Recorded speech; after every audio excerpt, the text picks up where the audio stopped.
Doctor ने HbA1c test लिखा, report आई, आपने नंबर देखा और अब आप सोच रहे हैं ये क्या होता है।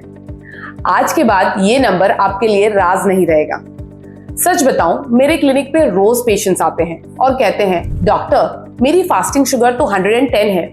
डॉक्टर कल मैंने शुगर चेक की थी, बिल्कुल नॉर्मल थी, लेकिन जब उनका HbA1c रिपोर्ट आता है तो वो 8%, 9% या कभी कभी 10% तक होता है और तब उन्हें शॉक लगता है। आज के वीडियो में हम सिंपल लैंग्वेज में समझेंगे कि HbA1c क्या होता है, कितना होना चाहिए, कौन सी गलतियों की वजह से ये हाई रहता है और सबसे इंपॉर्टेंट, आप इसे अगले 3 महीने में कैसे कम कर सकते हैं। सबसे पहले समझते हैं HbA1c होता क्या है। मैं आपको एक सिंपल एग्जांपल देती हूँ। सोचिए आपके घर में एक CCTV कैमरा लगा हुआ है जो सिर्फ आज का नहीं बल्कि पिछले 3 महीने का रिकॉर्ड दिखाता है। डेली शुगर टेस्टिंग एक फोटोग्राफ की तरह होती है, लेकिन HbA1c एक पूरी 3 महीने की मूवी है। ये टेस्ट बताता है कि पिछले लगभग 90 दिनों में आपकी एवरेज ब्लड शुगर कितनी रही है। हमारे ब्लड में रेड ब्लड सेल्स होते हैं जो लगभग 3 महीने तक जीते हैं। जब ब्लड शुगर ज्यादा रहती है तो ग्लूकोज इन सेल्स के साथ चिपक जाता है। जितनी ज्यादा शुगर चिपकी होगी उतना ही HbA1c नंबर बढ़ेगा। इसीलिए डॉक्टर्स HbA1c को डायबिटीज मैनेजमेंट का गोल्ड स्टैंडर्ड मानते हैं। अब सवाल आता है, कितना HbA1c नॉर्मल माना जाता है। याद रखिए, नॉर्मल HbA1c 5.7 से नीचे होता है। 5.7 to 6.4 मतलब आप प्री डायबिटीज हैं, और अगर आपका HbA1c 6.5 या उससे ज्यादा है मतलब आपको डायबिटीज है।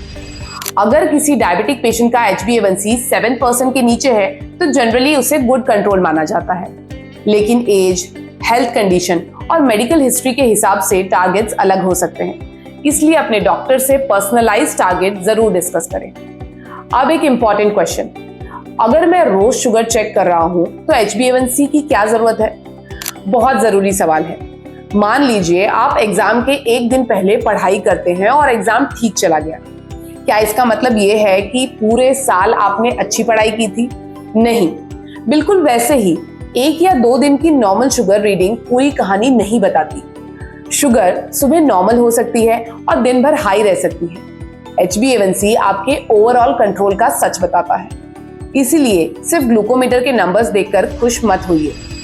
अब बात करते हैं उन 5 कॉमन रीजंस की जिनकी वजह से HbA1c मेडिसिन लेने के बाद भी हाई रहता है।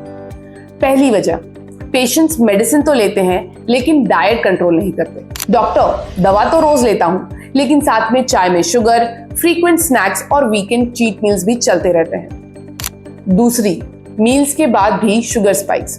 कई लोग फास्टिंग शुगर पर फोकस करते हैं लेकिन पोस्ट मील शुगर बहुत हाई रहती है। तीसरी वजह, फिजिकल एक्टिविटी की कमी। मेडिसिन काम करेंगी लेकिन बॉडी को ग्लूकोज बर्न करने के लिए मूवमेंट भी चाहिए। चौथी वजह, स्ट्रेस और poor sleep. Stress hormones blood sugar को सिग्निफिकेंटली इंक्रीज कर सकते हैं। और 5वीं वजह, मेडिसिन डोजेस या ट्रीटमेंट प्लान का आउटडेटेड हो जाना। डायबिटीज एक डायनामिक कंडीशन है। जो ट्रीटमेंट 2 साल पहले काम करता था जरूरी नहीं है कि आज भी उतना ही इफेक्टिव हो।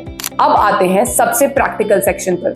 कौन से फूड्स नेचुरली HbA1c कम करने में सबसे हेल्प करते हैं? सबसे पहले हाई फाइबर फूड जैसे कि सैलेड, कुकुम्बर, वेजिटेबल्स, स्प्राउट्स और दाल।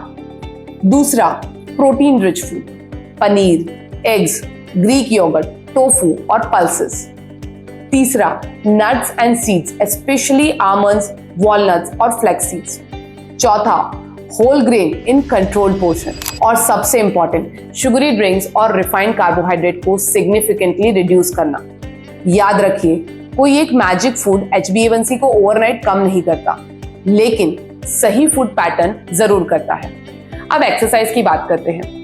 रिसर्च रिपीटेडली दिखाती है कि walking after meals blood sugar control में बहुत पावरफुल टूल है। अगर आप हर मील के बाद सिर्फ 10 से 15 मिनट भी वॉक करते हैं तो ग्लूकोज स्पाइक्स नोटिसेबली रिड्यूस हो सकता है।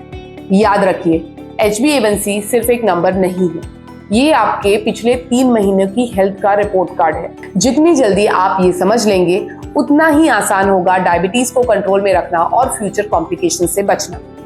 अगर आपको अपना लेटेस्ट HbA1c याद है तो कमेंट सेक्शन में लिखिए। मैं और मेरी टीम आपको समझाने में हेल्प करेंगे कि उसका मतलब क्या है। वीडियो यूजफुल लगा हो तो शेयर जरूर कीजिए। क्योंकि हर डायबिटिक को HbA1c समझना बहुत जरूरी है। मैं हूं डॉक्टर प्रतिष्ठा श्रीवास्तव, मिलते हैं अगले वीडियो में।